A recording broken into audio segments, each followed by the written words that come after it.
भारतीय लोकशाही न्यूजमध्ये आपले स्वागत. कार्यकारी संपादक आकाश जळके.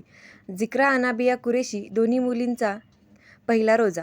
शहागड येथील अनाबिया असेफ कुरेशी व जिक्रा नदीब कुरेशी दोन्ही चिमुकल्या मुलींनी आपल्या वयाच्या 7व्या व 8व्या वर्षी पहिला रोजा उपवास संपन्न केला आहे. याबद्दल त्यांचे नातेवाईक व परिचितांमध्ये कौतुक करण्यात येत आहे. इस्लाम धर्म परंपरेप्रमाणेच आज दिनांक 19 फेब्रुवारीपासून पवित्र रमजान महिन्यास प्रारंभ झाला आहे. यानिमित्त महिनाभर संपूर्ण दिवसभर उपवास करण्याची परंपरा आहे. या परंपरेप्रमाणे जिक्रा कुरेशी अनाबिया कुरेशी यांनी आपल्या आयुष्यातील पहिला रोजा आज यशस्वीपणे पूर्ण केला आहे. त्याबद्दल छोटेखानी इफ्तार पार्टी संपन्न करण्यात आली. यावेळी अब्दुल रहमान कुरेशी, इक्बाल बागवान, सोहेब सय्यद, जावेद बागवान, रहीम बागवान, फरमान बागवान आदी उपस्थित होते.